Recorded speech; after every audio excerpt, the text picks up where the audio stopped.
Я бы хотел начать нашу вторую панель, которая отличается от первой тем, что... Meanwhile, let me start this second panel, which is international.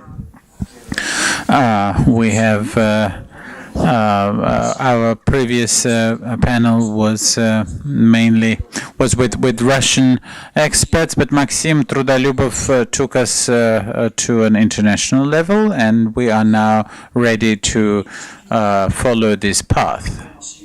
And when Maxim said,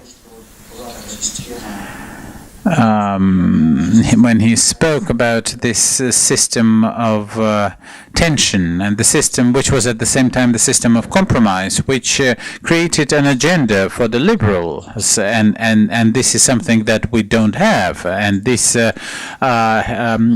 point of tension must again be reached. I have been asking myself, what is that world where we live in? On the one hand, we can see that the West is going through some dire straits, but in the meantime, I'm telling myself that Donald Trump lost in several states, and indeed the change would have immediately brought Mrs. Clinton to presidents. François Fillon, who was very much viewed in Russia as a sort of pro-Putin, and then the situation changed, and Emmanuel Macron ascended the French presidency. So the question really is, to what extent these issues of political matter are determining the developments of today. Well, that being said, we can see that the situation is, of course, very difficult, and even if Mrs. Clinton had become a president, the situation would have stayed as very difficult. So this international problems are very, very relevant. Let me give the floor to Vasily Zharkov from the Moscow School of Political Science and Economy to allow him for some deliberation on this new international situation where we which we have entered.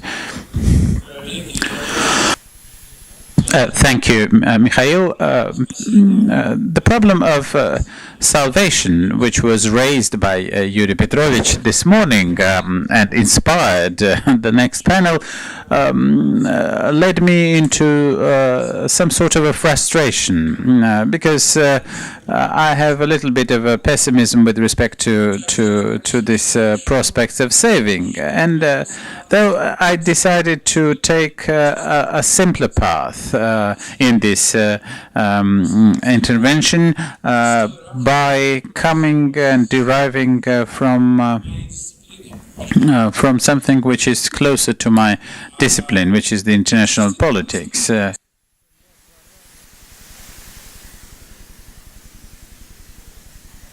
And while this is indeed a simple thing, I apologize. I bring before the audience for if I say a trite thing. Our time is characterized with the fact that survival in international politics, at least throughout the decades since the A-bomb was created, this is indeed the question of survival, a possible catastrophe. By the 1980s, the Soviet Union and the United States had such a potential of armaments, which, as some authors wrote, allowed to destroy the planet several times. So it was an overkill situation. And of course, this problem of survival and salvation is a direct danger which has not faded away. And indeed, in the past 3 years, after the Crimean events, this problem, his danger, has loomed again high. Almost 30 years ago, in 1987, the book by Mikhail Gorbachev was published, called The New Political Thinking for My Country and the World. And in the very first lines of this book, Mikhail Gorbachev appealed to save the mankind from the A-bomb, and this statement of Mikhail Gorbachev that has long been entered into the political agenda. Indeed, Immanuel Kant, as the author of the Eternal Peace Treatise, reminded the enlightened humanity of the danger of the all-exterminating war which may lead to mankind becoming a huge cemetery. Kant wrote this even before the nuclear weapons were developed. A war is a basic state, one of the basic states between people and between the nations. However, this may lead to mutual destruction. And we are seeing only two alternatives. One is a peace established by us in spite of our nature or belligerence in our nature, and secondly, it is an attempt to create something within our civilization by achieving those institutions and rules and norms which could bring peace, or else the peace would be achieved without us being dead, and this is indeed the giant cemetery that Kant sadly wrote about. For Kant, this was an abstraction. By the time of Mikhail Gorbachev, it became a piece of common sense, and it continues to be a piece of common sense. On the other hand, when we talk about universal values, we should not forget that the first universal value is survival, or right to life, or right to keep the integrity of human life. Mikhail Gorbachev goes further to say and speak about the indivisible nature of security, the indivisible nature being a characteristic of all nations and the paradigms of relations between nations. Now, this is in itself also a very old idea, and I may go back to and something that Mikhail Gorbachev actually doesn't write about. This indivisible nature of security is inextricably related to indivisible freedom, which is at the same time, if there is one person who is free, if there is one person who does not is not subjugated by us or is not accountable to us, that in itself means that we cannot predict what that person would be doing. Kant says that we have to make such an alliance, such a union, which would not be a state, because state presupposes subjugations of some by others, and a planetary government of that kind may well be despotic, and a union for the union for the preservation of the freedom of every person as the security of that indivisible safety.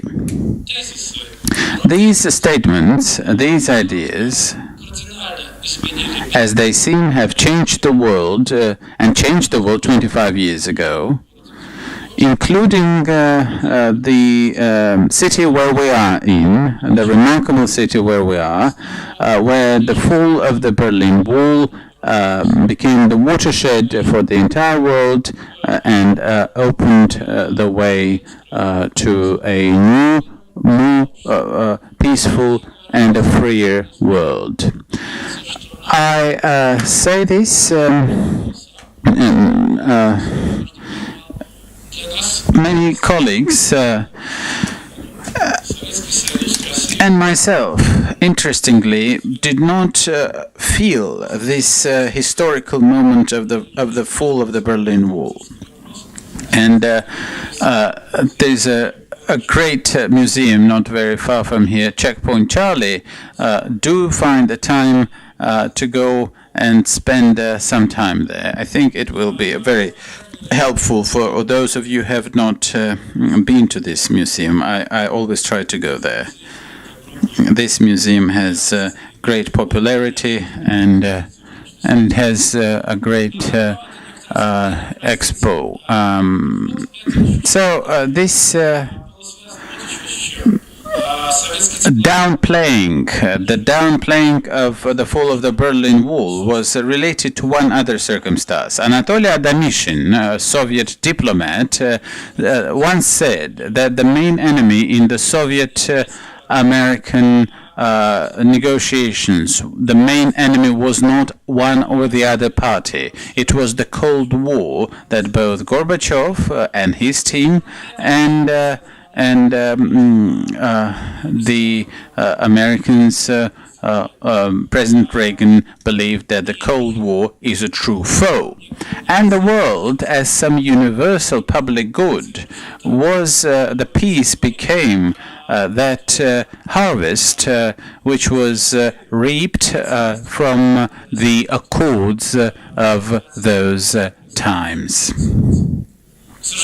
Unfortunately, however, and this is something that we have to stipulate, this peace has not been as long as it was desired and heartily desired, and those who believe that this peace is only a ceasefire turned out to be right. To an extent, I may be willing to go back to what Maxim said in the previous session, when he said that the bipolar world has become a foundation for a system of liberalism and humanism, and it was thanks to this confrontation that the liberal agenda flourished. To an extent, this may be kindred to what Eric Hobsbawm said, but I would like to make a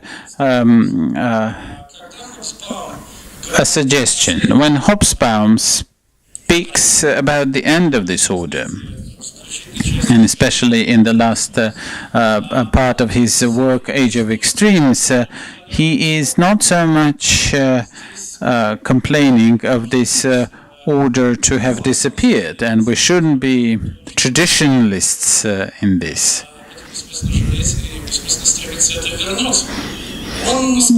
But rather, he says that nothing new is being created. The vacuum is not being filled with new, more peaceful order. The main and global problems of today are not going away.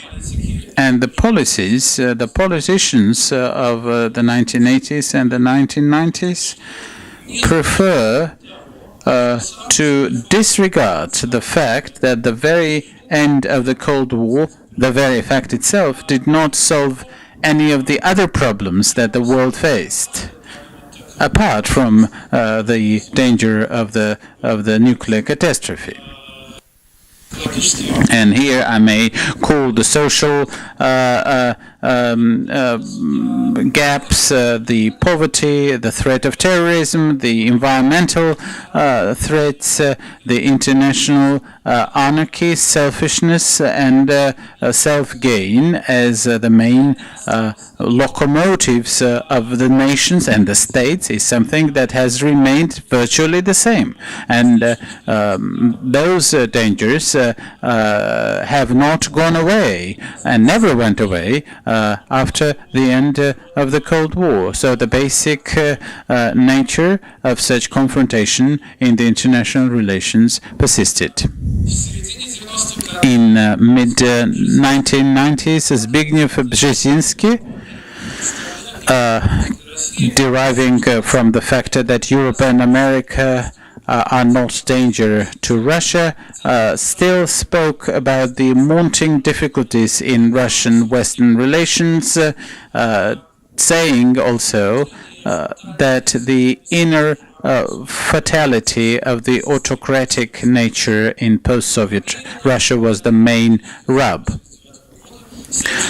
As we were moving away from 1989, there was growing skepticism about the further relations between Russia and the West. Samuel Huntington, the author of the concept of the Clash of Civilizations, predicted that the general relations between Russia and the West would mainly continue to be cool or even leading or prone to confrontation. As a result of the past 25 years, we are seeing a very strange situation whereby against the background of the life of several generations who lived to see the fall of the Berlin Wall, we made an almost entire circle, having come to the same point where we're again confronted with the main question of the survival of the so-called radioactive metaphor.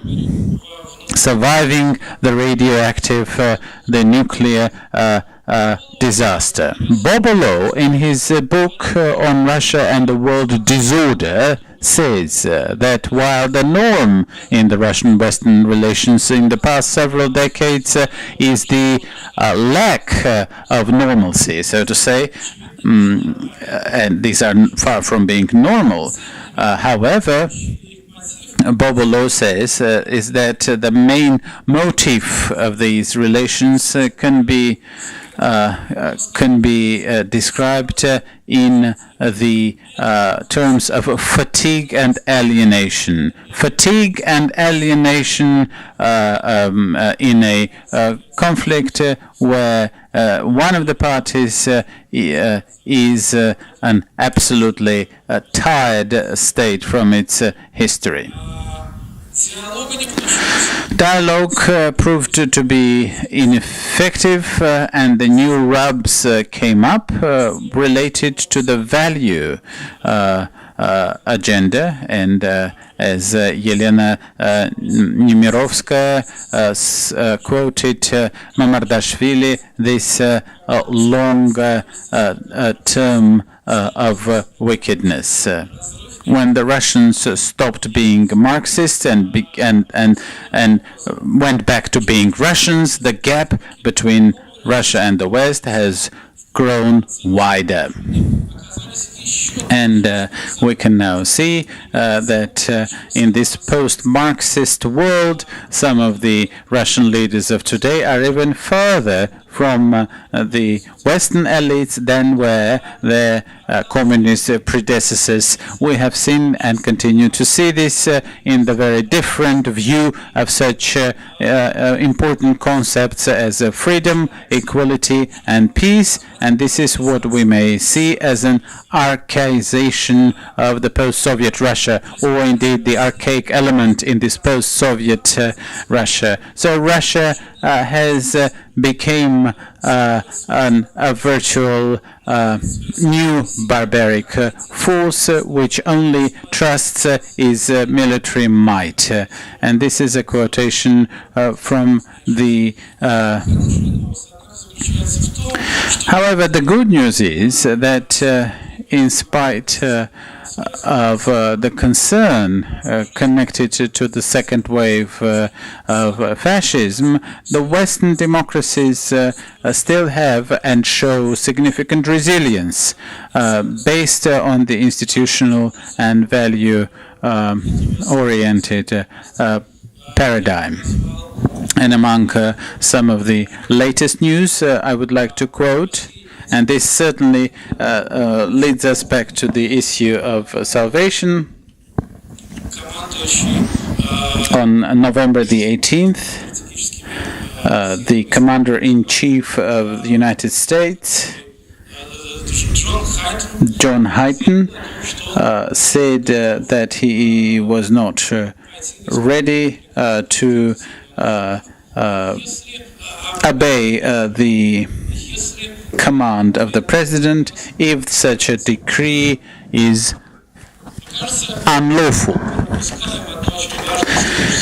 We seem to be disregarding one important historical tendency. Alongside the Senate hearings, which was, by the way, started by both parties, and this is indeed the question about the responsibility of the elites and individuals for, indeed, survival and salvation.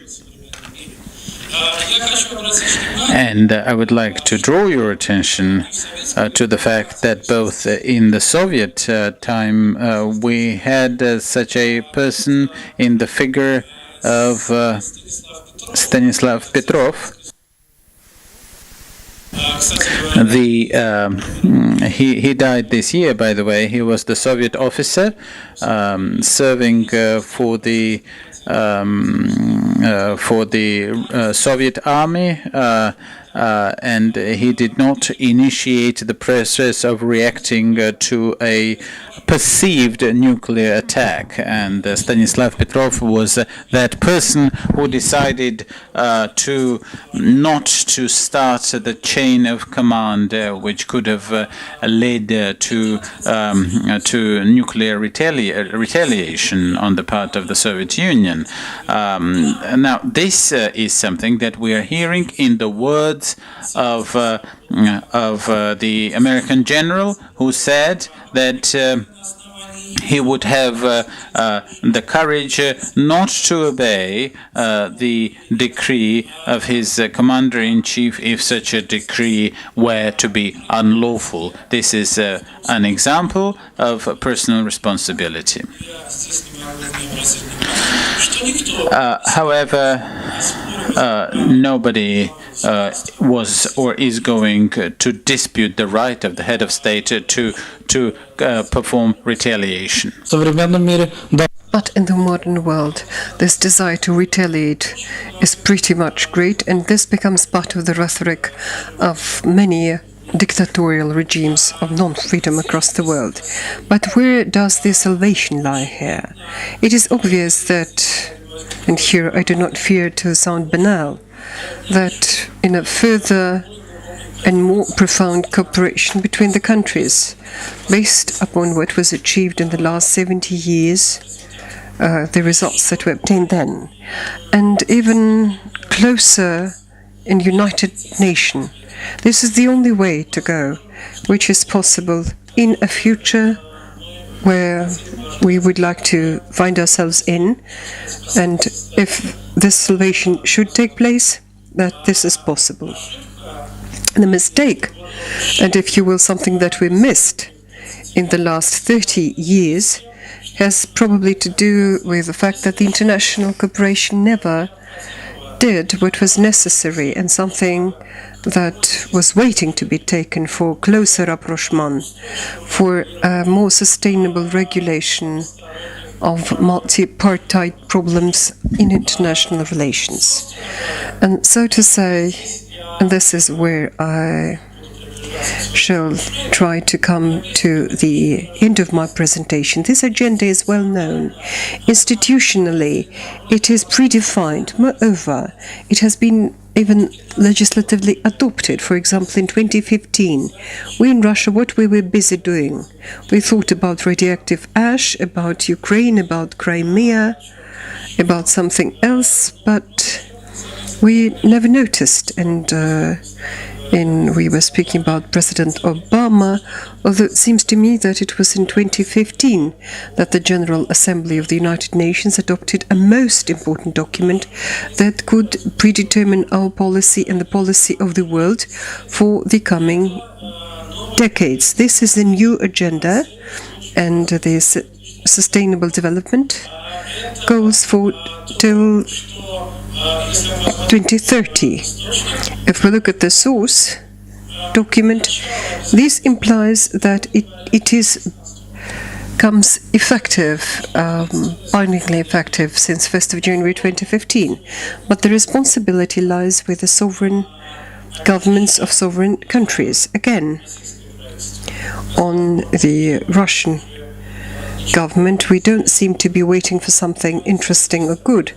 But to be fair, I want to say that in the analytical center of the Russian government has drafted and adopted a report on the development of human capital, exactly in line with those 17 sustainable development goals adopted by the United Nations formally. The government of Russia is not prepared and has no arguments whatsoever that could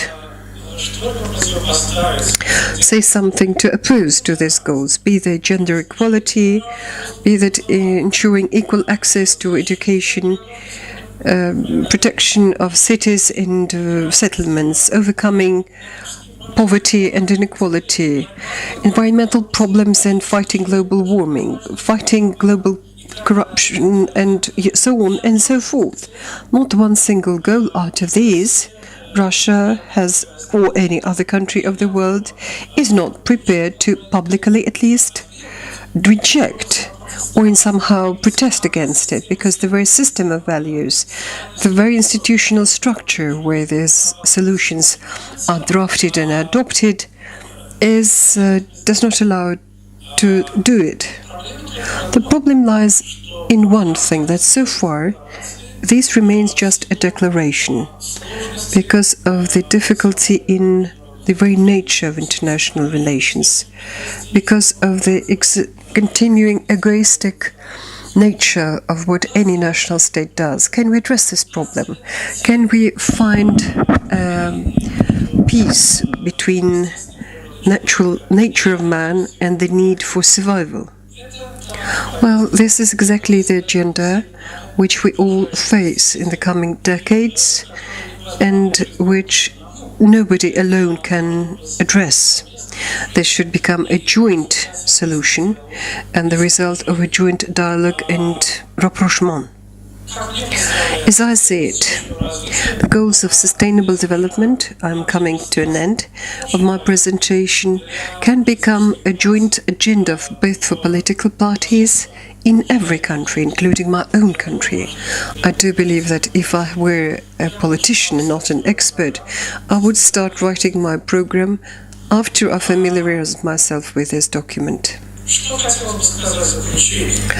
What can I say in conclusion, given that Mikhail tells me that I'm somewhat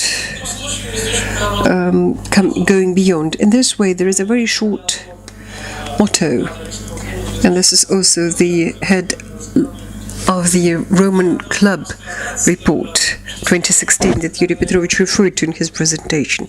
I would say since I saw this report, I realized that I have been living with these words in my own mind. Nothing else, come on. And all the remaining complaints and questions and issues, we realized in the last 30 years, and I suppose in Russia in particular and in other countries too, that John Mill was right. Democracy, it's not about giving, it's not like potatoes that grows as we sleep. Democracy, freedom, and the world require ongoing work, and if you will, struggle. And all that we face is the most difficult part of the work, with the result that we cannot be confident in. And maybe thank goodness that this is not predetermined.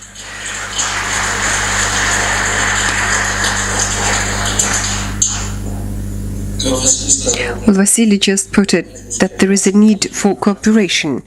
Well, it's hard for me to imagine how this can happen between, say, Russia and the West, given what is going on in the Russian-American front. It doesn't work.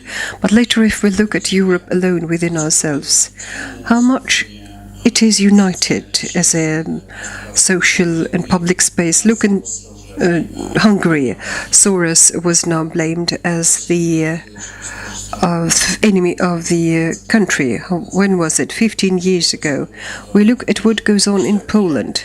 Well, Stefan, can I give the floor to Stefan Melle, who is in charge of Russo-German exchange, one of the organizers of the forum, the EU, and if Europe is not united, can integration further happen? Thank you. Yes, we are united, but we hope it is not united, but we hope it will be. Well, in point of fact, we are now finding ourselves in a situation where we're thinking so much about salvation, but we can just stop at that if you don't think what it is exactly that we are. And then the picture gets much more sophisticated, although interesting. I would like to open it with some kind of provocative question. Why is it that we so often speak against populism? I also am against populism, but at least we should acknowledge that this word is popular too, which means that there is something about it, or maybe something about it. At least we should look at it, why it works. And then we can get to understand something about ourselves. This is what I want to start with, because we will come back to this. Today's event is certainly, it's good because of that it is a birthday celebration of this excellent institution, Moscow School for Political Studies, or although we spoke about this difference, it also means something. But our organization that I'm in charge of about the Russo-German exchange, we were 25 years this year. It also stands for something. There's sort of parallel. It just says that a whole generation grew up. And at that time we lived in a very different, very creative situation maybe, which started in Europe at that time. And based upon that, Len and I, we've become colleagues.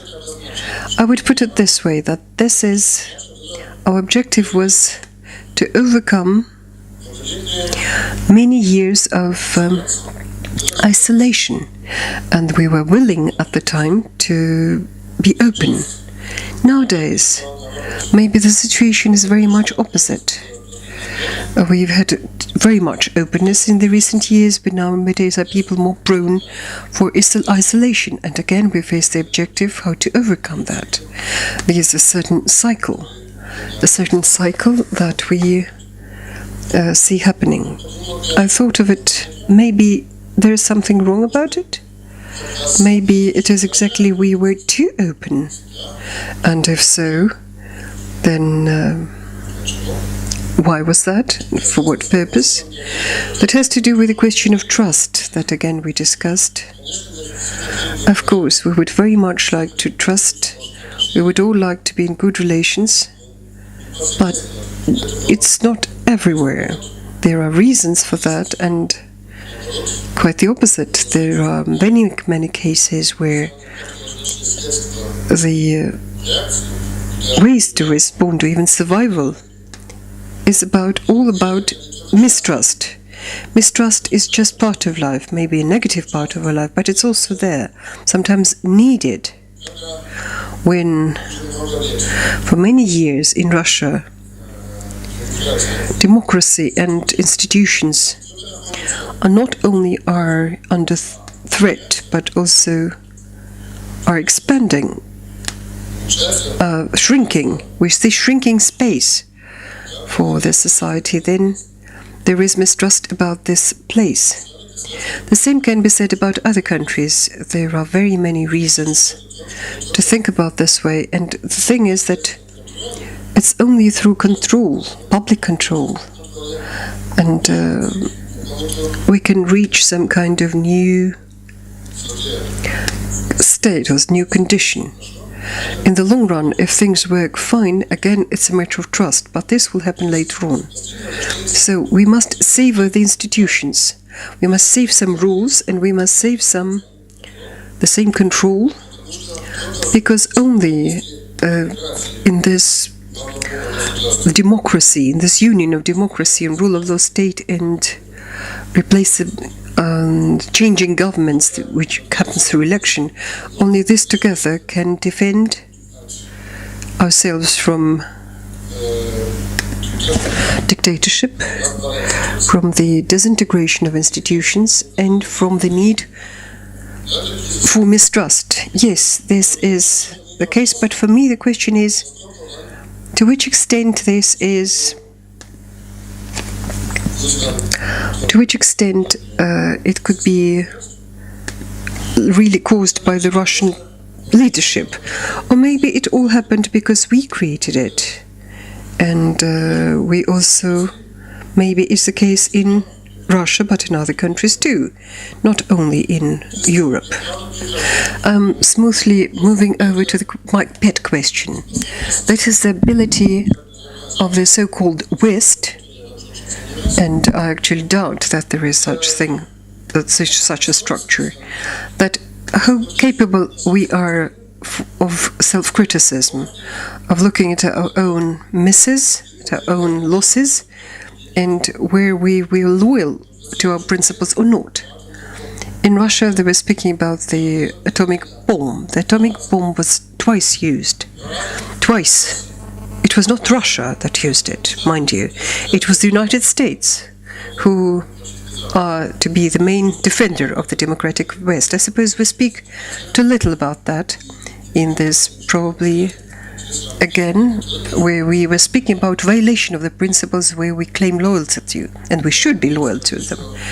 It's customary to say that the West is no longer existent. Well, I suppose that in the way we imagine it, has never existed in this way, but in point of fact, that was always a structure, some kind of conceptual structure that helped us, so to say, to clarify the points and would sometimes help us achieve some common rules, but most importantly, it's every country lives with its own interests, and is very proud of what it did, of its history, about its society, and is very proud of its vision of the future. So only in part we here indeed we just jointly cooperate and we stick to the same ideas and concepts. We would very much want this space to grow, but we don't want it to be meant to be known as the word the West, because as it is, it has already included Japan, Australia, and other pretty far away in terms of geographically, very much remote countries. And in principle, we are speaking about universal values, so to say. But so far, to the extent where they were enshrined in the UN Charter and some other international conventions, which were signed by many countries. Well, recently we have seen very passionate discussions. The questions are about salvation or non-salvation. You heard that our very conditional, very difficult conversations between the four parties were stopped short at a time where few people would ever think of that. And the question is how how much could it serve to...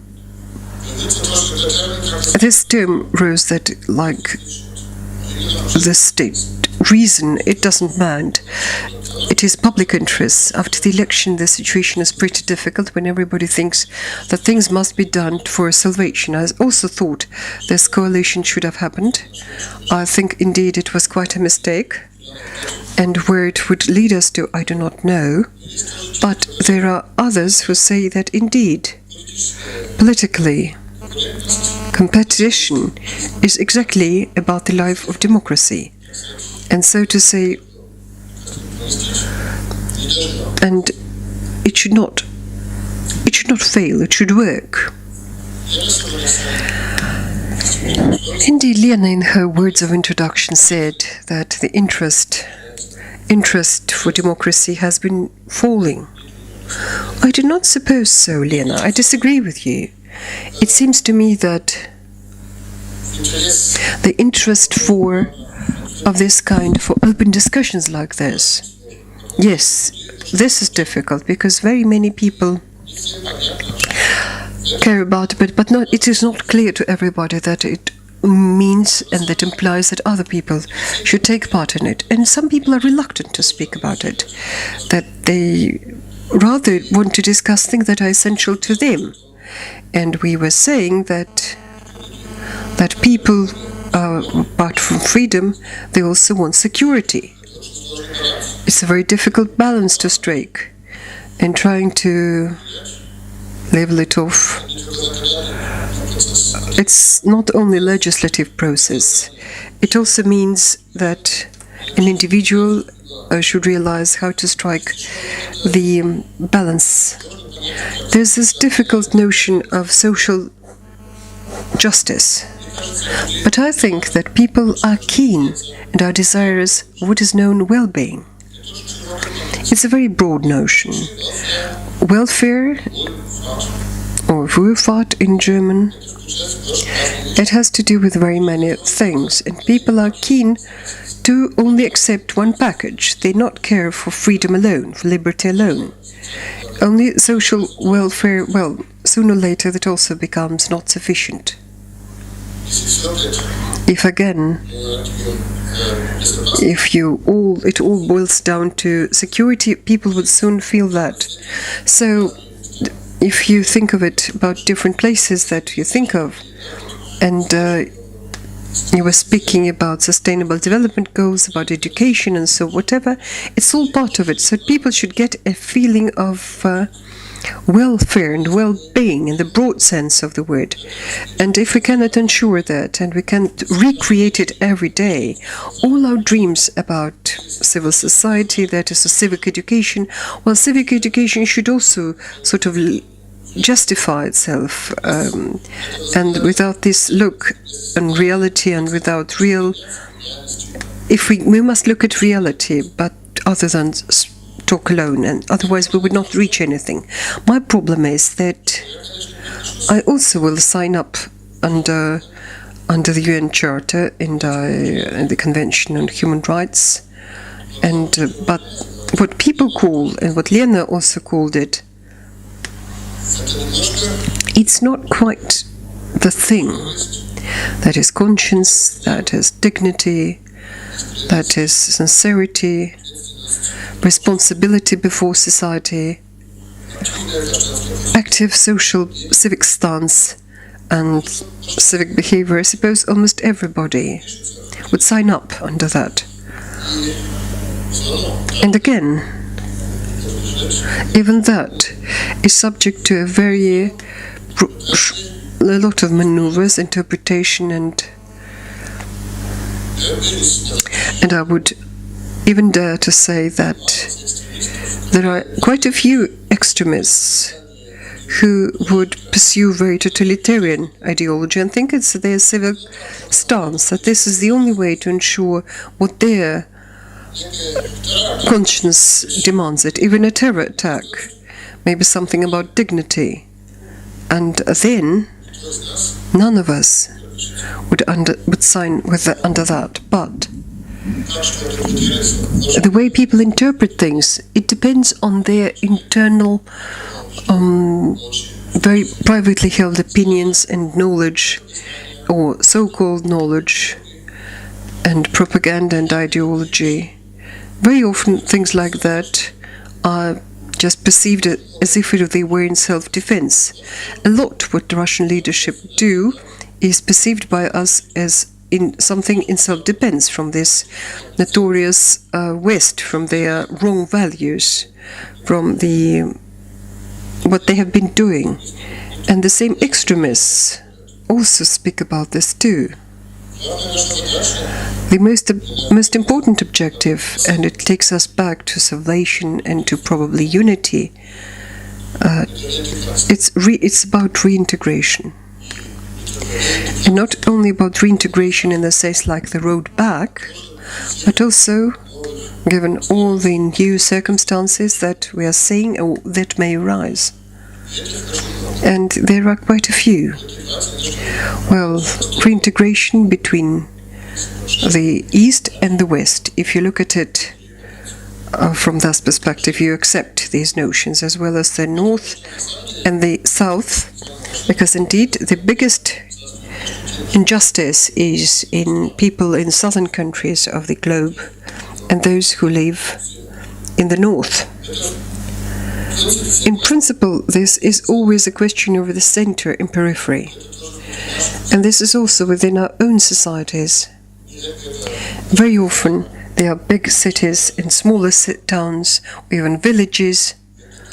And this is access to education and many other things. If we want to do something about it, it has to do with integration. Then it would be good if we could just talk to each other, like here people were close to each other. And it's also in matters, so that we should meet, so that we should discuss, should realize that, should understand their society.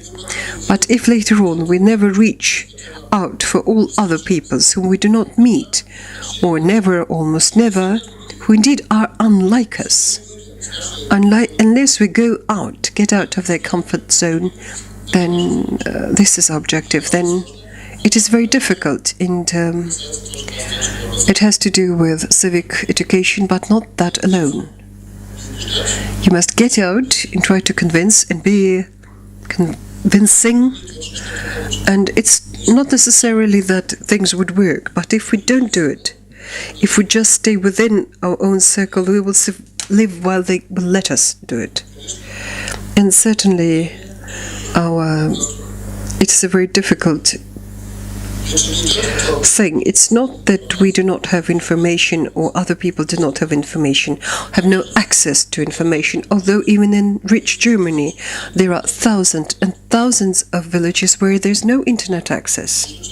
It's worse than in Rwanda. But in principle, we usually have access to much more information than ever before. And again, we are in much greater communication. It just goes along a different way, and it leads us to us living in our own circle. We are losing this sort of general outlook upon things that are happening, and this many layers of what things that happen is something that we meet.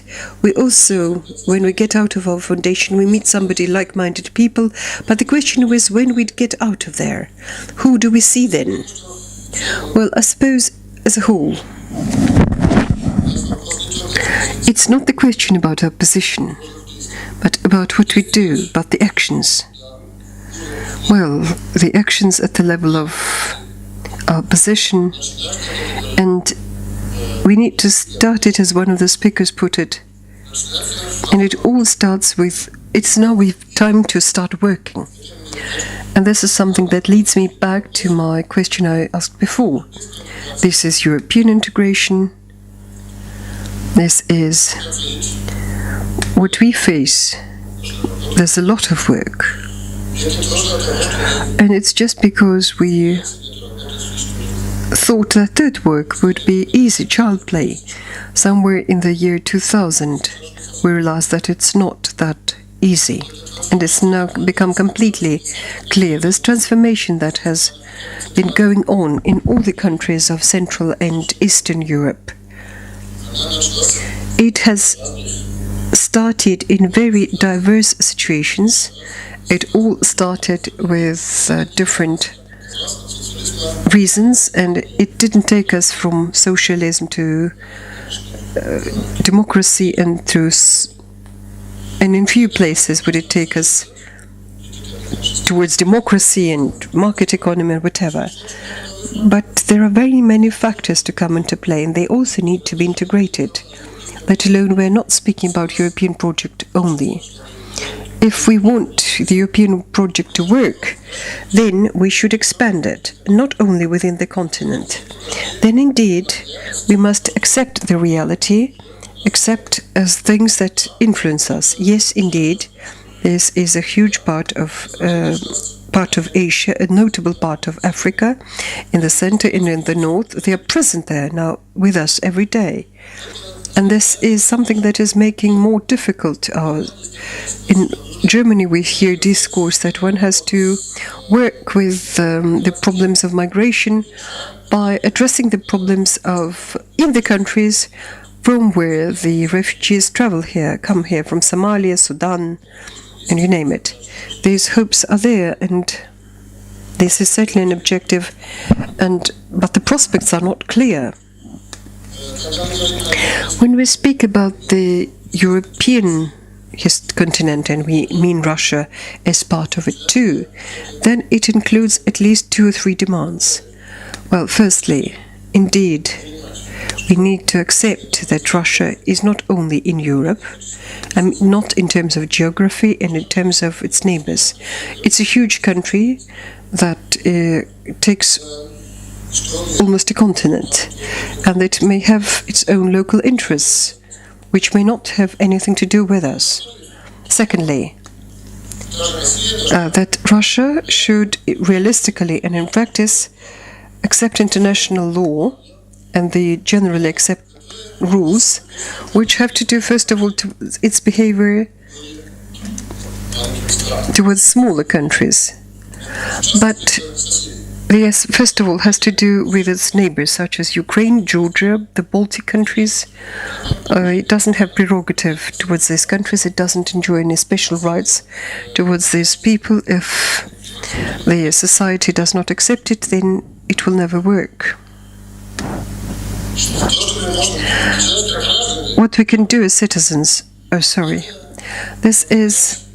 as citizens, is not to work in isolation. When we worked for the restoration of international law, we can indeed meet and get out of our comfort zone and try to integrate with other people as we accept this multi-layers complexity of life, and as we seek to defend this openness, again based upon the law. Yes, we should fight the borders which in part are rising even within the EU. It is not a matter of visas or control over the borders. It's also a question of the creating national borders which do not help us, because if you want to integrate such questions as integrating Scotland and others, where the countries from the EU, within the EU, this can only happen in an open society where things seem to be striking a balance. And we must work to create innovation. This is something that society is moving towards modernity. This is, again, quite a challenge, and the civil sector may do a lot. Education, yes, it does a lot, but the ability for renovation, this will be something that will be our joint decision. And lastly, the question about the roadmap. Well, in point of fact, it's non-existent. But we have some notions, and we are discussing them here. And everybody in his or her room can build his or her own roadmap and attract and involve people. We will have many maps like this, and Somebody just said, we don't know what would happen. This is true, we don't know. Oh, Misha, that was you. No, we don't. Or we don't know it at all, but in part. We can get prepared to what will happen. And the more we do about it, the higher is the probability that this will truly be this way. Thank you. Thank you. Well, I kept track of our discussion. It's been for 3 hours now. We've been talking, and it's not the happiest of conversations. We all realize that. We all looked from the Russian political science perspective. It didn't work very well. We looked the general way towards this international picture, and it's pretty sad too. I suggest to come at it from the grounds, from the grassroots level, where this civil society works. That's why I'd like to give the floor to Viktor Jurkonis from Vilnius University. Well, thank you very much. Indeed, it is quite an objective, quite a challenging objective. And I really don't envy Mikhail about moderation. I suppose that my main point would be that we talk too much and we do too little. And it's not about criticism. Just first and foremost, to all those who spoke to me before me, I'll just say that the point that Vasily raised, that something needs to be done, that civil society, it's about practicing, it's about activity. A different story, that Lena objective, she said, look, we need optimism. And I thought, well, optimism. I listened to that and I didn't hear much optimism about it. And that's clear, that civil society today is under jeopardy from the both sides. On the one side, it's the individualism. On the other side, it is the totalitarianism. And we are somewhere in between. You may see it in my country, in Lithuania. You may see it in Russia. Even though, if you take a look at the mapping of the Freedom House, the Baltic states could have been called the paragon of the development of the civil society. I would have been happy to say, all right, yes, you follow our example and everything would be good. But I'm far from saying this. Yes, one may say that our civil society is more robust than that in Germany or in Great Britain. However, the true activity, the civil society in the Baltic states is waning, because the political will, unfortunately, may at times disappear. And the civil society, in this sense, is one of the few hopes that we have. However, that very civil society is under direct threat from many sides, be it private corporations, competition with the business. But trust was one of the key words in the presentations of my colleagues, and there has to be this view of the need for learning, for understanding who we are, and doing something together. In this way, we may try to hope. Ad hoc trust is very fragile, and when we speak about reflection is important, but not enough. We have to act by our example. We have to show that civil society is something more important than mere words. Otherwise, for many of our fellow citizens, civil society often sounds like an empty talk. The words of reintegration or some other lofty terms may even annoy simple people. Of course, one may be quoting statistics, talk about participation, talk about elections, talk about charity, but that yet is not enough. I'm not saying that intellectual deliberations are not need it. No, this is an important element of the civil society. It's the moral compass, the motor of enlightenment. However, for salvation, for the promotion of values, it would not be enough, because after all we have to talk with people in their own language. There was the word of citizens very often used in this discourse. We had a conversation with my colleague from the Ukraine. Could a judge be a citizen? Of course. Could a bureaucrat be a citizen? Yes, in theory. Yes, in theory. But what does it mean in practice? And it's just a very simple question that we have to ask ourselves. When we go beyond ourselves, our family, or even our party, when we speak or think about the common cause, this concept of the common cause of the public good is unfortunately reduced too much. And Lena spoke this morning about the choice that many people have to make in life, the choice between career and dignity. And sometimes I feel that we have too much anxiety, if not panic, and there will be no trust unless we trust ourselves. How could we possibly persuade others if we do not trust ourselves? There would be no salvation if we simply try to persuade ourselves that everything is bad in, say, Britain or Germany. We should not grow despondent. And this is something that I often hear from my Belarusian colleagues, surviving the bad times. In the countries of authoritarian regime, there is indeed the question of survival. But at least let us probably be less catastrophe prone, and this fatalism, the actual being concentrated on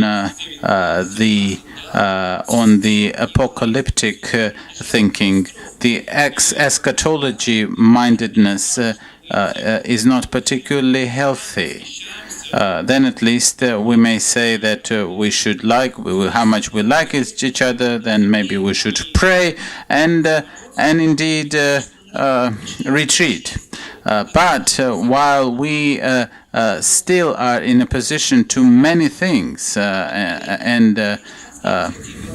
but there are the civic initiatives which continue to live. They continue to survive. They continue to give growth and to carry people along. There are many questions of that. So I think that we should have more practical talk rather than empty phrases. And I agree with Mikhail that the room is growing dark, but then we should probably get up the flashlight and try to shed some light on the room where we are. And one should often confess that the talk about one's own organization is obscuring the common cause.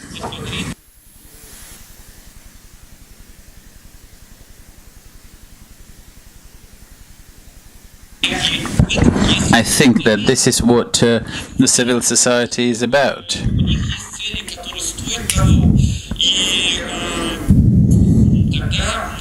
And then we would not need any specific savior, because waiting for a Messiah would not help. We should not be concentrating ourselves on one man.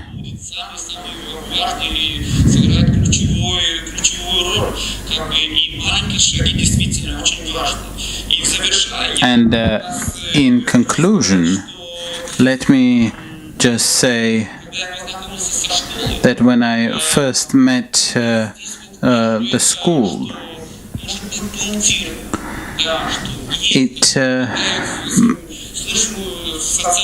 when I listen to the social scientists who speak about the Crimea or the deliberations about the Ukraine, when people say that there is no civic society in Russia, well, this is certainly not the case. I have been in Oxford, I have with the seminar of the school, I have been elsewhere, and I know that there is a very vibrant civil society in Russia. This school demonstrates that there is this trans-border landmark. There are people coming from the Eastern Partnership states, from Central Asia, from the Caucasus, from Russia, and this and there is also a cross-sectoral movement as to that when people come from journalism, from trade unions, from NGOs, we indeed can't be live in our bubbles. And this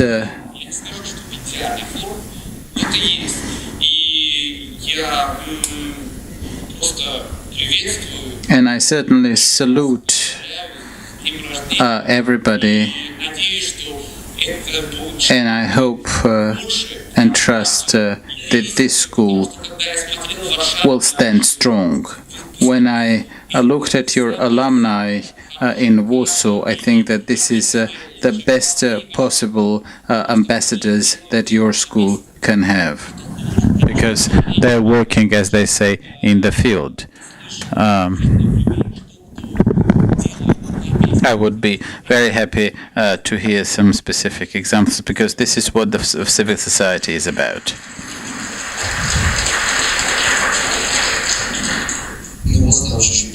Well, there is some source of optimism in Vytis' speech.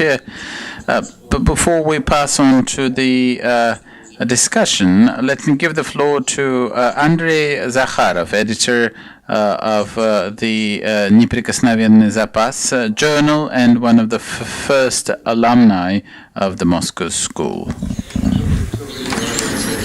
Andrey Zakharov, I will try to follow the lead of Vytis because he touched a string in me. I think that we have to speak more. We don't speak enough.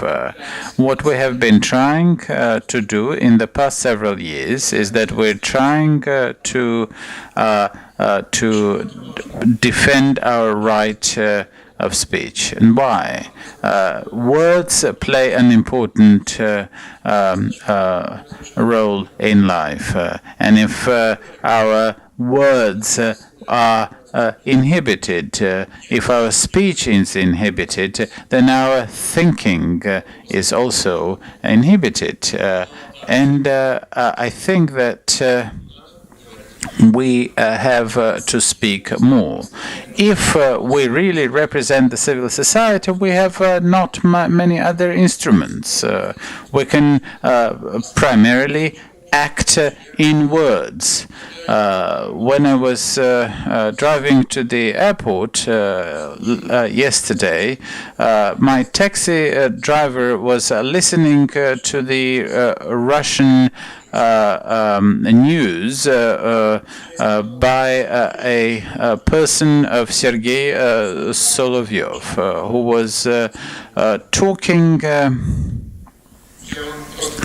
about this scandalous episode in Bundestag. I didn't give beer money to the taxi driver. I couldn't stop him from switching off the radio station, but the word can be poisonous. The word can be indeed a source of venom, and the only thing that we can counteract the words with is words. The chair. We can speak, we can write, and we can publicize and make our words heard and read.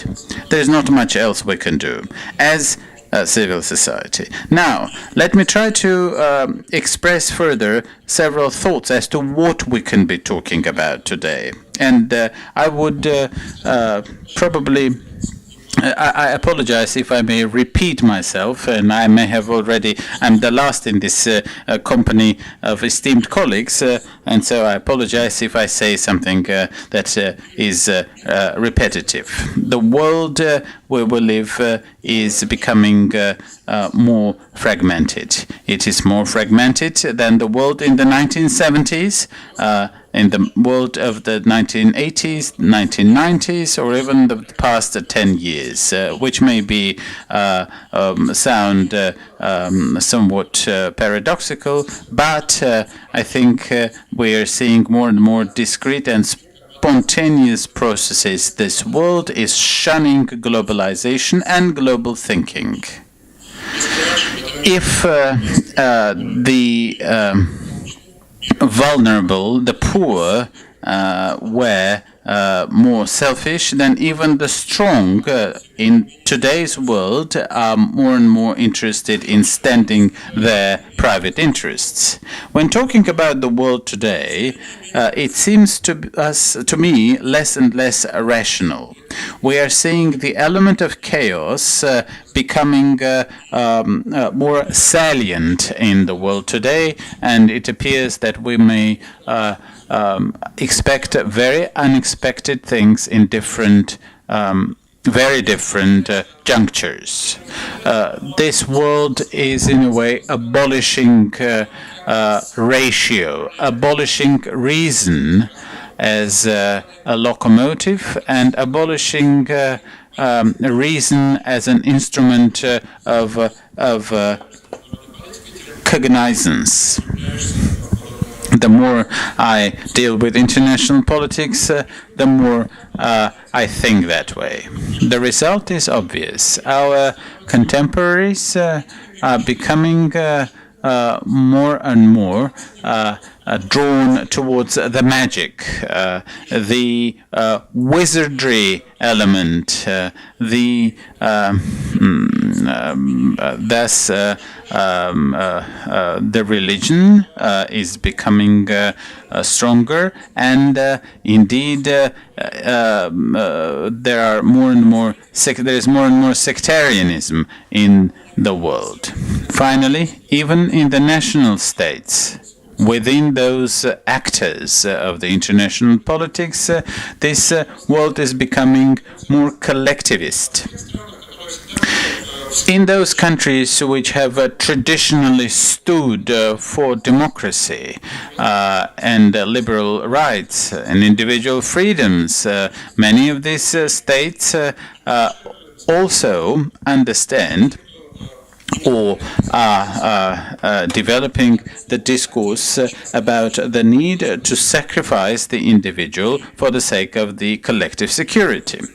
What is or what could be the result? The future of mankind is generally evaluated that the survival chances in the 21st century is 50-50. So the world is becoming obsolete. The environment is becoming less benevolent and benign, which is indeed another argument against individualism. And this is quoted as one of the reasons for us to be in this time of terrible environmental, in the face of these environmental disasters. So individualism is universally blamed, and many individualists are facing the same problem that Socrates faced in the classical antiquity. Let us see how the Age of Reason started in Europe 250 years ago. Primarily, this was the understanding that we all share a certain set of values which we must follow. These values are making people, humans, members of humanity, and teaches us, at least not, if not to agree, then to understand each other. The Enlightenment also brought about the understanding that human is the measure of all things, bringing humanity in us forward. So the illuminators believed that the well-being of man, well-being of a human, is the purpose and goal of every society. And that being said, the process of social development is rational. This is what the encyclopedists tell us. This social process may be analyzed and synthesized. It may be considered as an object of reason insofar that there is no supernatural instrument to play a part in the development of the society. And secularization and laicity was becoming an ever more important element in life, chasing away the divine component from the political agenda. I'm trying to compare this to what we see today. These basic characteristics tell us that we are in terrible conflict with ourselves. Collectivism tramples upon individualism. The world is being fragmented. Universal values and irrationalism are growing signs of today's epoch. Lord Skidelsky spoke about the fascist tendencies. If we look at fascism not as a swear word, but if we look at it as with a cool mind, as an ideology, we will see that that it is developing and indeed leading to particularism, isolationism, and a stress on exclusivity. The stress on exclusivity, which is more or less aggressive. In a paradoxical way, the bearers of this particularism are not just coming from the so-called developing world, but also from the developed industrialized nations. Jean-Pierre Béranger, years ago, almost 200 years ago, things have become worse in America, and they have always been bad in Asia. I'm coming to the conclusions in my short intervention. The work of the illuminators, the work started by the encyclopedists and by the philosophers of the Age of Reason, has to continue. Conservatism, fundamentalism, traditionalism, religions are the foes of the Enlightenment. They are foes to our liberal view of the world. And when we speak about the path to follow, I am somewhat concerned by some religious connotations. We are not talking about salvation in the spiritual sense, because if we had been confined to talking about salvation of our soul, we may well go to the Testaments, or for that matter, the sacred books of Islam, or of Hinduism. What we're talking about is a very pragmatic topic of indeed surviving of the humanity, surviving of this planet. And here we have nothing new to choose from. We are talking about the same thing.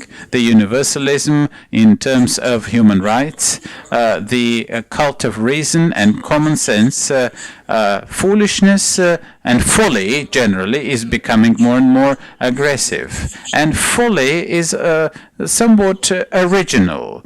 Follies are not commonplace, and thence they can be enticing. Common sense is not original. It is always the same. And in this sense, folly takes us apart, and common sense brings us together. What is this idea of the Aksentite that Yuri Sinakosov spoke about this morning, the axial time? This is where it was coming from, coming from the common sense, this fragmentation of a specific nature. In the years of the Cold War, those who were interested in politics knew that there is a value-based distinction. Now, we don't have, at least in words, much disparity in values. Indeed,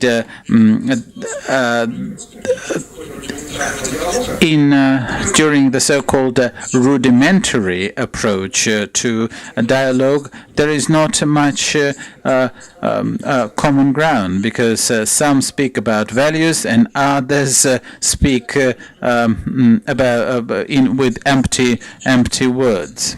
But interestingly, such moral plasticity of the Russian society may well be indicative of the fact that the Russian public will be ready to fall back into the fold of the universal values after the end of this political regime, or the change of the historical ties. Carl Gustav Jung once wrote a very interesting work, The Flying Saucers, or on some things which we see in the skies. Jung turned to an interesting topic. The main idea was as follows. He said that during the Cold War, people are seeing spherical objects which come from the skies. There is no direct contact, and this allows us to consider these objects as symbolical. What does it mean? The round, the sphere, has always been a symbol of healing of the world, which is indeed dissociated as the world of neurotics. Why do I remember the words of Jung? I think that the work of civic enlightenment may well be paralleled with this art of healing. By publishing our books, by publishing the journals, by writing and conducting these forums, we carry the torch of illumination. And this spiritual riches are atemporal, and they generally stand for the values which we all hold together and cherish, and indeed the totality of those things which Francis Bacon called the ghosts of the market. In other words, my conclusion is very simple. We have to continue doing what we have been doing without trying to assume excessive tasks. So we have to speak more, we have to generate more words, we have to write more, we have to exchange opinions, and long live the word and the Moscow School. Thank you.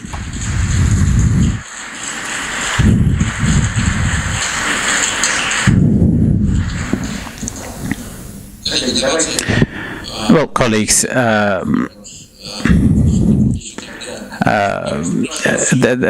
if you would please remember that we had two panels this afternoon, and you may turn to the topics of both of these discussions freely. So it's rather a very broad talk. Alexander Sagamonov. Well, because it's very difficult to speak after Andrey Alexandrovich Zakharov, especially now that I understand that, how to switch it on, that the point of his presentation and the structure that you made, the very weird structure, was at the end of your presentation, which is very good. Thank you very much, Andrey Alexandrovich. And I want to thank everybody. So I'd like to share my very strange thoughts with you.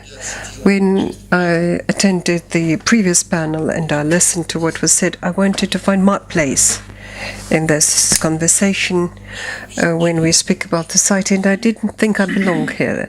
I suppose people like me, there will be quite a few. It's not because I do not believe in figures or in percentage, no, quite not the case, because some serious change is underway and in the world which characterizes our civilization. I would like to draw your attention to only one change. The value-based nature of today's man becomes better founded, more grounded than it was in the age of ideology. But the most important thing why do we think it's so chaotic? It's because the state is going away. Modern state does not answer to this, is not up to the standard that modern man faces. I do not want to make any forecasts, but if you look at the very interesting observation of those people who try to come with the shape of things to come, it has no state, no room for the state, and they're very, very serious research and very serious thoughts. Secondly, I recently discovered this conversation about how the world of professions will change. One of the professions in highest demand would be an engineer, but only engineers that will have to do with robotics. At best, there are 1.2%. All the others would be trained by a very interesting profession, how to cope with that industrial sort of heritage of the 20th century. It has to do about everything, about the infrastructure, about technology. We become hostages. We just now began to realize how much serious work needs to be done. There is this kind of job why I'm speaking after Andrey, because I think he was referring to that alone, not about the need to speak about this, but about the need to model and to grow through your conversation, through our discussions, new meanings, new sense that would bring people together. Andrey, what you said, what's the point of Poincaré's theorem? That everything in the world, as Poincaré put it, seems to achieve the shape of the sphere. There is some surprising resonance with what you said. Nowadays, citizenship becomes a service. Sorry, something is being said off the mic, I'm sorry. So, citizenship becomes a service or nationality. We should say goodbye to very serious misconceptions. One of the most serious misconceptions, I'm sure you would disagree with me, but I'll tell you, this is patriotism. This is the most profound misconception. It's not just a mistake. I see no reasons for that. That's why I cannot support your idea that national state, as it rose and as it evolved in the age of enlightenment, it will continue to exist. No, it won't. We are now entering an epoch when nationality or citizenship is not something that is being imposed upon me from anywhere. There are major American agencies. You will be surprised to know that they conclude lifelong contracts with people on leasing people rent the flats for life, and these multi-million, hundreds, thousands of these people, and these people don't live longer than 2 or 3 months in that one particular place, what participation in civil life do you want from them? Because they will consume the state. That will be a very different epoch. And we fear that. We fear that. That is why by this time we give this catastrophic diagnosis. We do not expect anything good because we never learned to live without the state. And I suppose this is what Vasily was saying, how we must learn to live without the state. Thank you. Thank you very much. Thank you for your presentation. Thank you. Sasha, intellectually, not only do I agree with you, it's a dream to live without the state for me, but trust me, my long life gives me makes me think that too many young people will have, like me, to live with the state or under the state. That is why I think that we should think that something would happen in the future, and we must learn to live with that. And this is also about a problem. And what I want to say, in addition to what was said before, to all those who are here or not here, does not matter. They are a minority. The others would immediately agree and work for this state, because we are infantile. And we want to be infantile. And today's state is really encouraging this trait in us. I understand your point. I know what you were speaking, what you were referring to in your speech. Of course, when there is a dividing line, I am horrified at this border be they our own, or when I travel somewhere here. Everything is moving. But it's not clear what will follow after everybody is playing on one's sovereignty. We dream about the future. This is a global idea, but will this idea come true in our age, Andrey? Well, one word I want to make about what Sasha and Lena helped me about this. Well, globally, yes, I agree with you, but Lena is quite right that very many people will live in company with the state. Moreover, millions will live in the company of the Russian state. What you were saying in Russia will be implemented in Russia very, very, not that soon. So, correct in the sense, but look, it once disappeared overnight, literally overnight. Sasha, I think it's a very different story. Let's move forward. I suggest that you would do. Hello, I'm Artyom Tarchinsky. I represent the project Plan for Change. It's a public discussion that seeks to publicly discuss social and economic change, because the word reform has been discredited in Russia. So the most important project would get the support of the society. I would avoid the word populism, because to call Alexei Navalny as populist, because a reform that is not accepted and supported by the society never leads to long-term effect.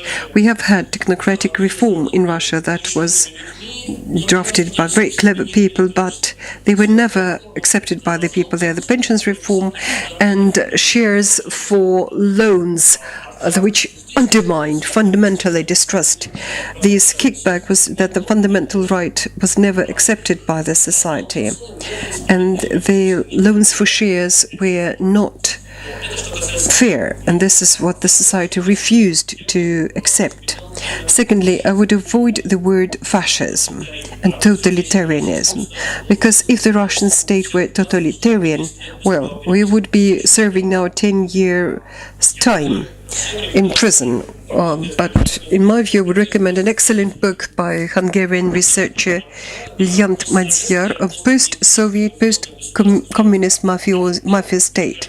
This term excellently describes what is going on in Hungary and in Russia too. So, post-Soviet, yes, we all grew up in the Soviet Union, and mafiosi state. It means like investigation about Prosecutor General Jurkonis showed that we have in government, it's not the elite like in the Western countries, but usual organized crime. They're just not one, there are several there. But in point of fact, the response by the Swiss prosecution office is just a reason for profound disappointment. What else would I like to draw attention to? Somebody who's in government in Russia, apart from being like organized crime, they are people with poor education, people who grew up in the atmosphere of hypocrisy. He said that the people grew up in the times of Soviet hypocrisy, as Lev Gudkov, people who do not have empathy and what is known as emotional intellect.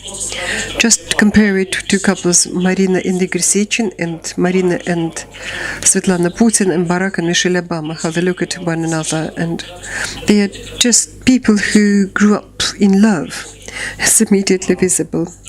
And the second point I wish to make, support by 86%, something that is much favored. I believe this is a gravest mistake and misconception and a myth. I suppose we have people from Golos who will say everywhere where you have the turnout at election is 2 or 3 times lower than what officially is said. Everywhere the results are votes given for the party in government is actually half of what is officially claimed. So if we think that the turnout is 30% and 50% voted for the party in government, we'll get the level of support of 15%. Voting is the minimum which is possible at all. So allow me please for 2 more minutes. So, as to relations between Russia and the West, one should realize that this fight with bots and troll factories, yes, they're now, but Facebook and Twitter and YouTube and Google are companies, you should understand their nature. They're companies that sell advertising. This is their main business. But the factories of bots are automated systems, not trolls. And they're not, the algorithms stand behind them, not people. They are very profitable to these companies because they increase their revenue in, it is dozens of billions. And they will never say no to that. Never. We know it in the example of our own whenever we appeal to these companies. In what has to do with low level of trust in Russian society, I don't suppose this is the case. We have here Ilya Azhar, where hundreds and thousands of people entrusted him in voting for him as a deputy. We never knew him personally, but they knew his articles, and they entrusted him with being their deputy, member of parliament. And these people are prepared to confide in people which they think are dignified. And Alexei Navalny, almost 1 million people entrusted him with passport data. When they say don't give your personal data, 1 million people voted to do that. And quite severe reprisals are prepared to give their passport personal data to share it with Alexei Navalny. Now, in my own background, I'm a physicist, and in the nature you would never find linear processes underway. All the things, all the sustainable and developing, evolving systems are systems with feedback. And all the processes that have trends, they are like wave-like oscillation. This is what my counterpart from Ukraine mentioned. And these systems always have overlapping reaction. It's pretty natural. It's maybe very nasty. It may be something that will be really worrisome, like, say, Trump's election. But it's quite natural. Quite natural for normally evolving system with a good feedback. A good example is when it was like election of Trump or what is going on in Poland. It's overreaction. It's normal for such systems. It's good for these mathematical models. And the last point I wish to make about environmental problems. Don't go overboard. Don't over-dramatize, dear colleagues. 200 years ago, people lived half their life, but at that they ate very good food. There were no antibiotics in chicken, but people lived only 40. Now life expectancy is 80. In North America had problems about ecology and environmental pollution, but the Great Lakes were cleaned up that. And North America coped with the problems that Russia and China are now facing. So I remain an optimist as to the civil society in Russia, grassroots, and I want to thank Leon and Yura because the school really made such a great contribution and the huge part of regional networks of activists are school alumni.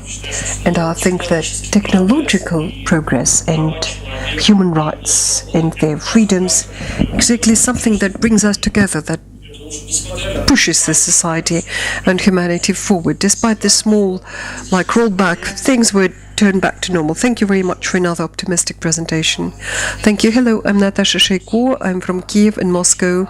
As yesterday I was identified by my teacher, Misha Minakov, I am a sick angel because I can give no more normal explanation. It's impossible to find it. Thank you very much to Lena. She, during the last years, has been cultivating in me this correct homeopathic level of civic hysterics every morning. When you wake up and when you realize that you can no longer breathe. When all your guiding principles are off, when you realize that you have to do something, but otherwise, if it is not you, who else would do it? Because around you, you see such a vast number of insignificant people, common people, and if they are thinking people, they are what I call intellectual elite.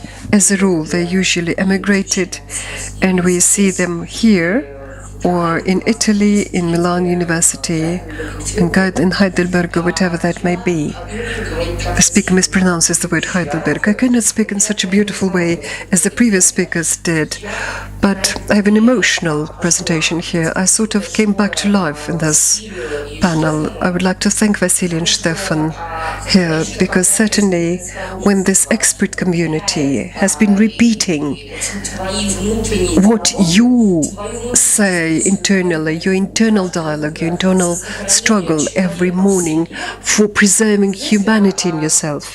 Well, you know, this is something that inspires optimism, first and foremost, because every day you keep hearing certain messages and signals that tell you are nobody. It's impossible to change, that everything is like all-inclusive, but it's so deeply rooted in us, this self-doubt. When you doubt whether you can make it, like people said before, it's impossible to blame people, especially when the country that you love is in the state of conflict, military conflict. It's impossible to convince people to sit down and start a dialogue when they're accustomed to take care of their grievances, when they're accustomed to using weapons to address their problems. It hurts. And it seems like there is no way out. But there are people here, we're here. We speak little because we've got an impression that we've already had our share of conversation. But we do it sort of, we need manual sort of initiative. All the civic initiatives, it's a trial and test method. We do it every day. We are few and we find it very hard. But the most horrible thing is that there are very few people on whom we can count in terms of comments, in terms of critical questions that they may arise. In Ukraine, it's impossible to find people who would have a dialogue with you. You have colleagues, journalists. It's impossible to start a discussion with them. They don't care. We have here people whom I call ideological enemies, whom I call, they are, if I every morning strive to be collecting, they seem to be disassembling things. You know, as a girl, first of all, I would like to focus that, because Lena, for me, you are a good example, a model of unimaginable stamina. I don't know what really makes you do it every day and how you make yourself do it, because for me, I find it very hard. And it had not been for you, for your example, for people who believe in me and believe in people like me and are not afraid of doing things and are not afraid to support people like me, so dramatic people prone for dramatic action, it won't work. So I'm very pleased to be here with you, Vasily and Stefan. I very much hope that you will give me 5 minutes. I do need your help. I need people and partners in the coalition, teachers. You never name you may use, whatever name you use. I will never let you go. Lena Yura, thank you very much. For me, you are an incredible example of courage. Until the very last point, I will continue to support you in every way I can, through whatever resources that I have. And maybe I am not the best example of your followers. Maybe somebody who didn't grow up yet. But believe me, I sincerely believe that only empathy, only sincerity, only goodwill and love can save us all. Let's stop conversation. Let's do something. Pilar, I'm waiting for you to join me at dinner in my home in Moscow. Pilar, thank you. Well, it's very hard to speak after such an emotional conversation. I'm Alexander Korovin. I'm from Stavropol. 25 years is the school. I'm very grateful for the invitation to attend this meeting at this forum. And for 25 years, I've been working in politics, and I'm going back to the discussion we had at the previous panel. I suppose Andrey Kolesnikov said that the share of the state in business may be as high as 70%. I don't suppose 100. It has to be 100. Because anybody who does, either you are a subcontractor and the state companies, or you go and you pay rent to the law enforcement, and you cannot allow yourself to be a free entrepreneur. It's impossible. And many years ago, when Karaganov was the school's expert, Karaganov was saying that, amongst other things, private entrepreneurship can be the driver of change, a democratic change in Russia, in the country. Regrettably, this is something we lost. But I'd like to say what? Well, so that the swing should rock back from optimism to pessimism. Well, look, yesterday, when I watched television, I don't have a television set, I don't know how many, guess, for 5 or 7 years I tried to save my children from this, but here I enjoy it, watching it. Yesterday, our country, Russia, was visited by Bashar Assad, if somebody is watching that. But in point of fact, he flew in to celebrate together with Vladimir Putin the victory, military victory. But that looks the way it looks, and I have no doubts that certainly it will be presented like a grand military victory, just to spite all those who never did something to gain a victory over terror. Vytis just put it that Belarusian colleagues heard us say. It's hard to imagine that 40 years ago in Zimbabwe, the opponents of Mugabe told him, okay, you have to wait. You have to live and wait till, okay, we will wait. We have fewer and fewer instruments to change the situation, so that we should feel a certain wave of optimism. What I fear, you may maybe unveil my doubts in my fears, could it be that the only instrument for government, and it's half, preservation of government, it's like of the status quo that they want to keep in place by initiating a new war. Because there are no other instruments other than, like 2 days ago, our Nobel Prize winner Joris Anferlov said, had it not been for the 1990s, then iPhone would be made in Russia. Again, this kind of the 1990s, like the fifth column, aggressive West.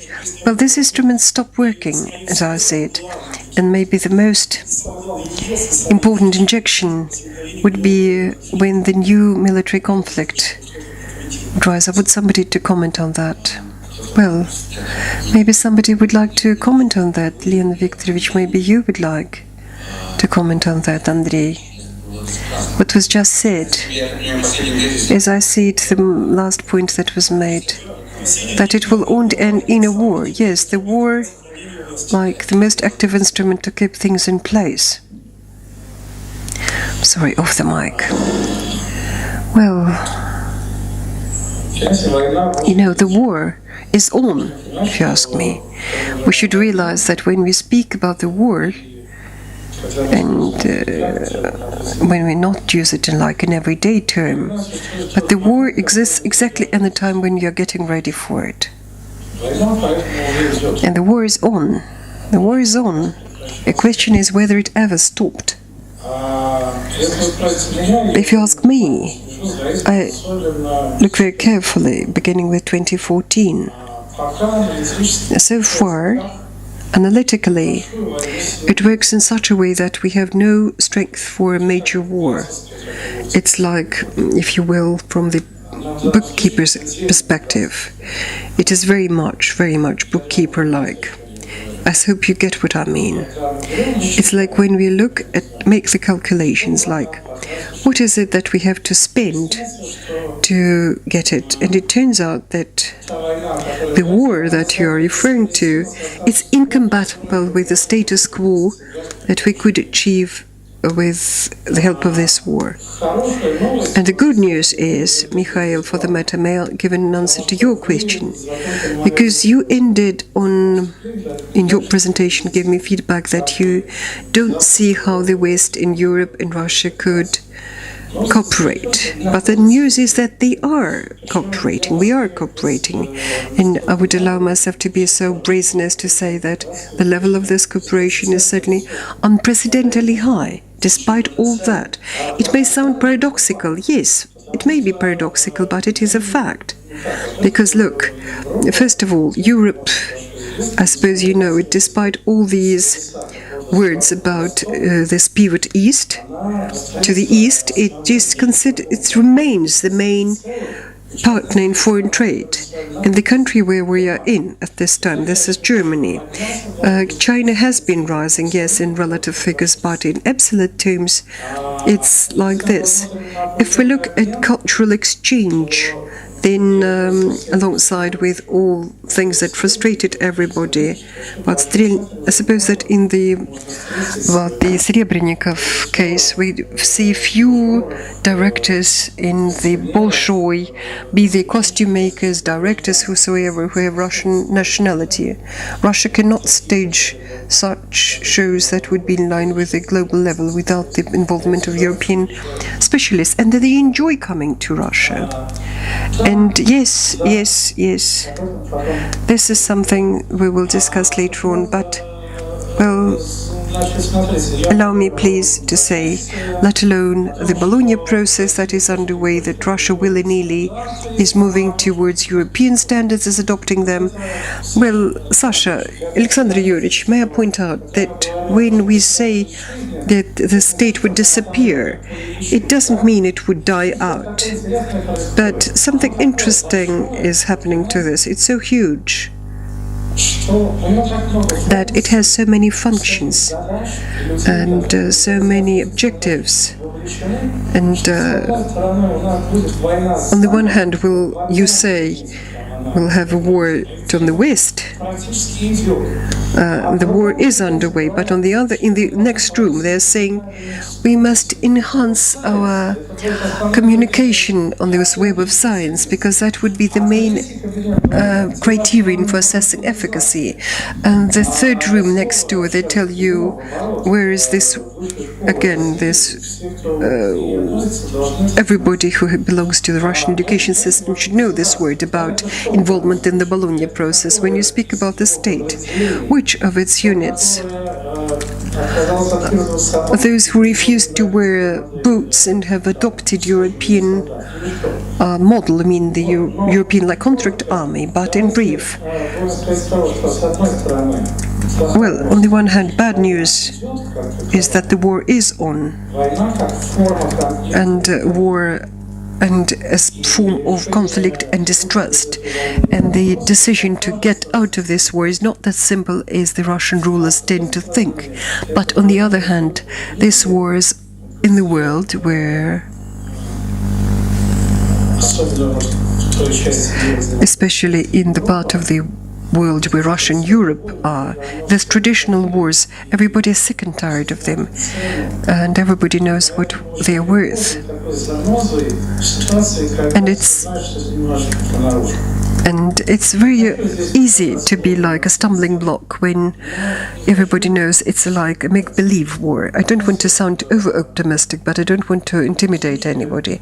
Anyways, I would suggest that you should read Karaganov today, what he writes today. Thank you. Yes, about this, I suppose this is where we can be completely optimistic for the reason that Russia is unable to sustain any big or serious war. 3% of GDP, this is the country's input. It means that it is harmless from the military perspective. From my point of view, it's absolutely just something self-obvious. It's something that I can promise, because it seems to me that any war and terror in the Middle East and aggressive standoff to the Ukrainian war machine is the best we can do. I apologize. This is exactly what I meant. I meant our neighbors. Yes, indeed. I was talking about this, the small wars of high intensity. This is something that Russia can certainly afford. But yes, Arbas. Thank you. Armas Akholeziani from the Tbilisi School of Political Studies. I'm happy that I was in Golitsyn for the first time 20 years ago. And I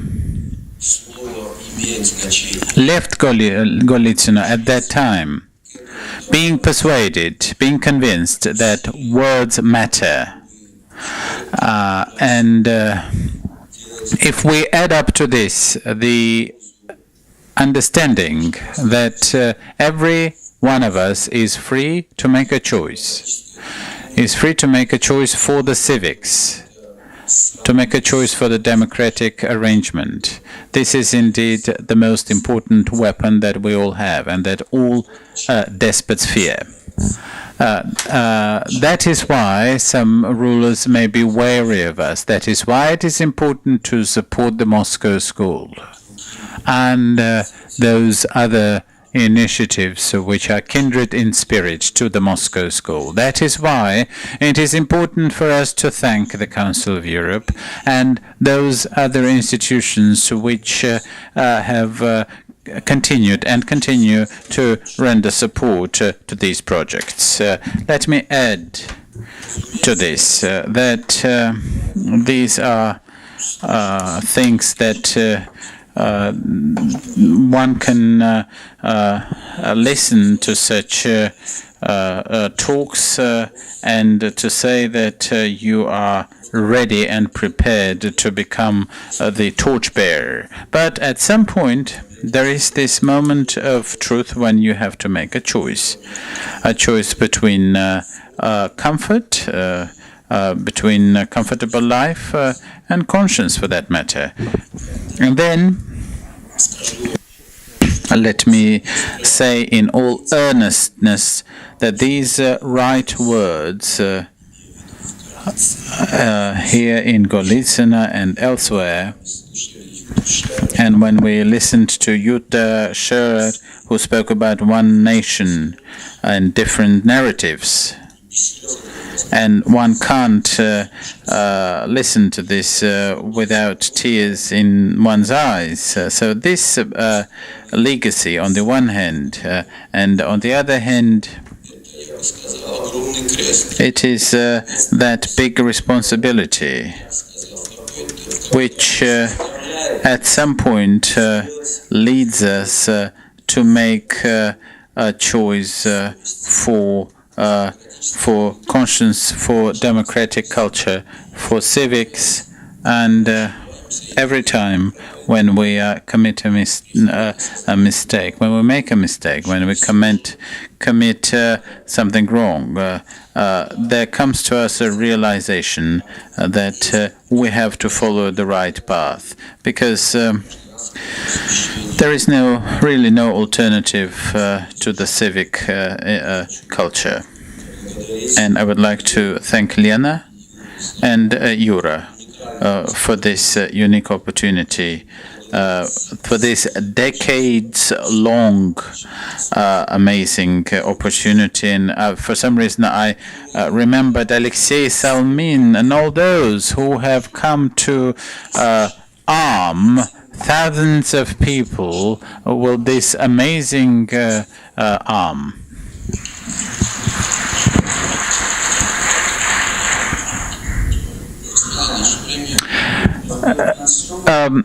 The time for this session is up, and yes, just you wanted to add something, and this we shall finish this session. Thank you.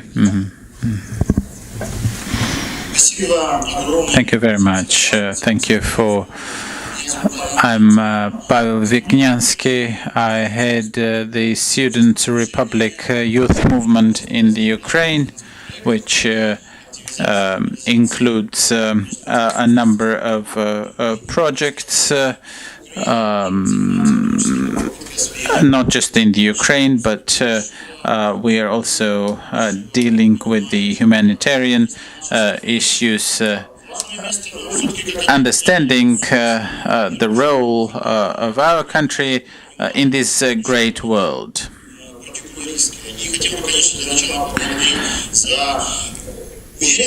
Let me also thank the school for inspiration. Let me thank Lena and Yuri Petrovich. We have been activists in many of the schools of political studies and civic education, and we started with the cycle of civic colloquial and lectures, where we are trying to contribute to this political discourse and seeking and being citizens of the world. Because a globalized world puts some questions in front of us. Let me quote the words of Yuri Petrovich, who remembered Mirab Mardashvili, who said that the truth is not supported by anything, but at the same time it holds everything else together. This world is a world of shared responsibility of those who have been enlightened, and it is the only path out of the barbarianism. Let us just think.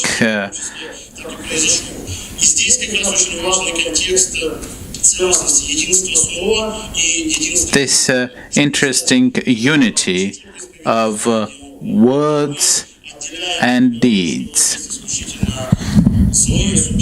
And it is really important not to view the world in the black and white paradigm. I think that it would be wrong to split the world. But there is certainly a watershed between the individual based humanity and universal values-based Western approach and the particularist, isolationist, fragmentarian approach. This is something that we have to realize not just in places like Iraq and Syria, but also in the West. Let us remember the drama of Catalonia, and we, as the Ukrainians, are not particularly impressed by the police methods perpetrated by the Spanish government, which is taking place in the Western world. When we say that we have to adhere to the universal values, we also have to demand from our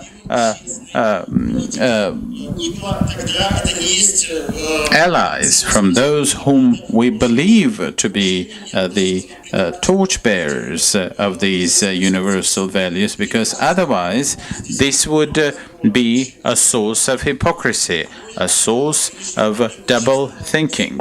So this conscientious approach and recognition of the tragic experiences of the past should become the security for moving forward. This is not just about a global dialogue. This is about the requirement for the reform of the global institutions, bringing about the vibrant, living nodes without to bring the true positive agenda to the world. And this is certainly in our power. When we speak about a future, we should also be aware of the tremendous changes that the artificial intelligence may bring about in the world, together with the changes in the very social fabric. And how do we have to react to this? How do we seek and give answers? Because a citizen is not just responsible for himself or herself, but somebody who understands that this is an adequate option. And here we have to try and demonstrate this in life. Let me also end this in saying that a word without a deed is dead. So we have to be oriented against the values, for the values, and the West is giving us this base. It is only by engaging others into this dialogue that will allow the lighthouse and the boat of freedom to continue ride the high seas. Thank you. Let me try. Mr. Gutkov.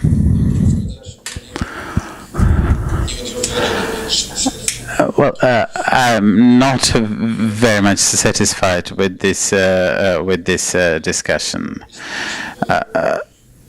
Let me just have one retort. I remember the late Brezhnev time, or even Andropov time, when the dissidents were under great pressure, and many people left, people went into jail, and Yuri Levada had a conversation one day. Clara Kim, a friend of us, who said that, it's not possible to go on like this. This has gone to jail. This one has gone to jail. There is not. And Levada turned to the side and said, "Then you really don't have much soul left. So if you need a sort of a hysteria-based support. When going for an exploit, you don't need an example. And what is important here, in my view, is understanding. What you have spoken about, I think that you're very symmetrical with the Kremlin logic. 86% is a myth. If you think that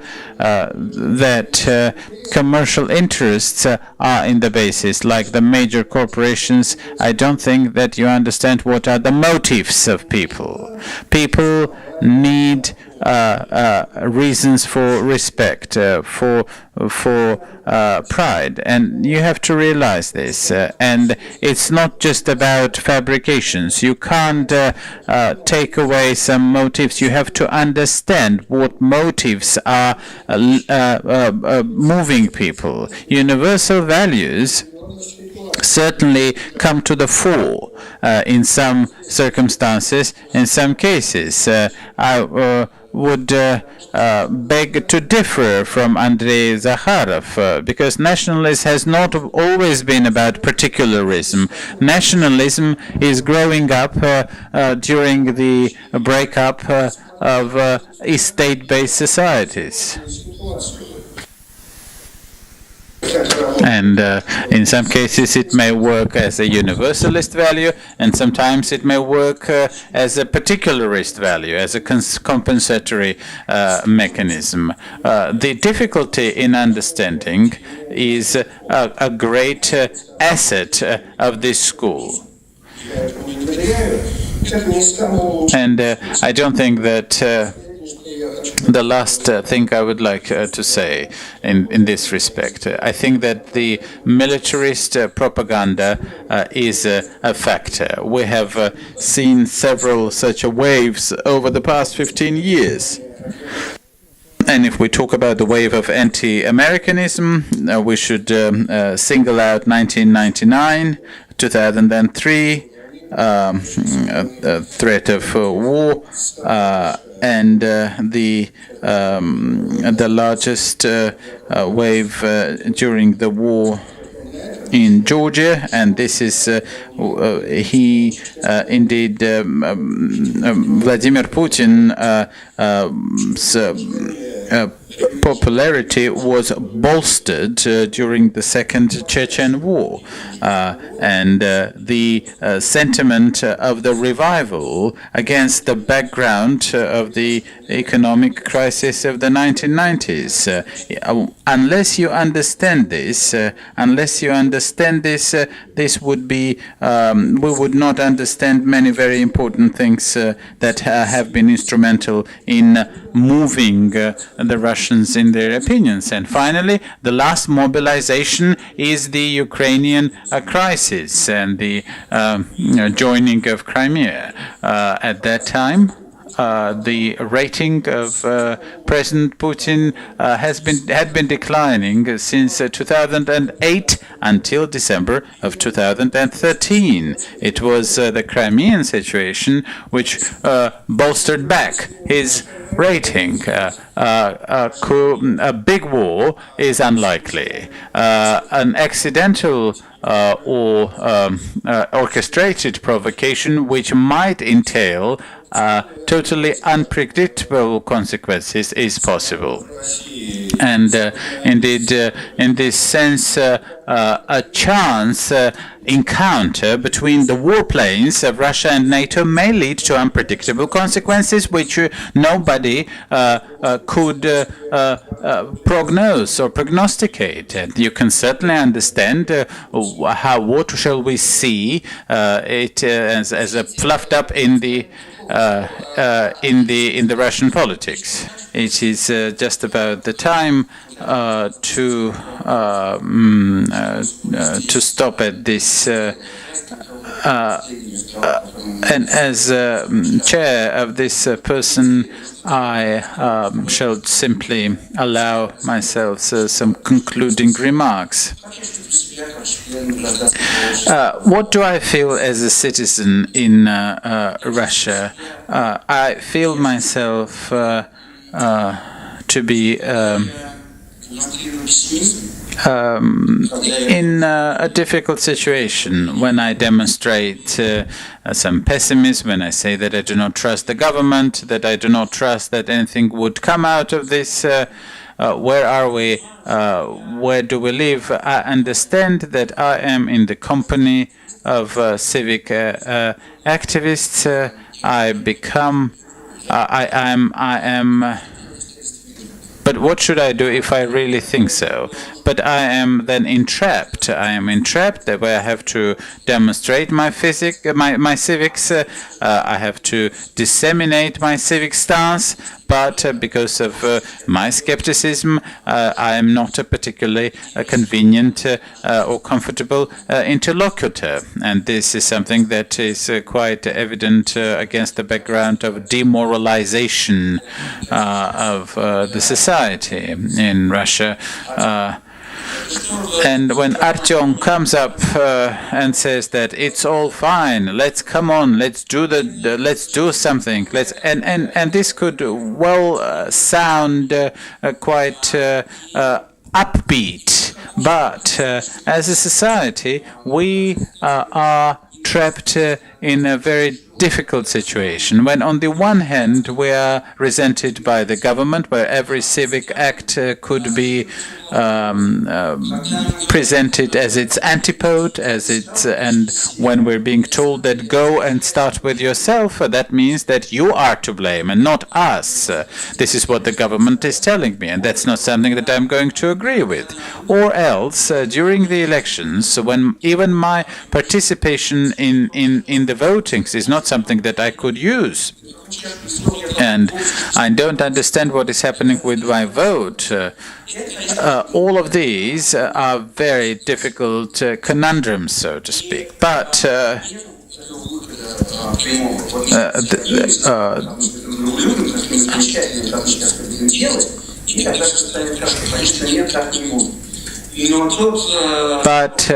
the discussion that is developing here, what Vytis calls for and what Artyom calls for, is something that we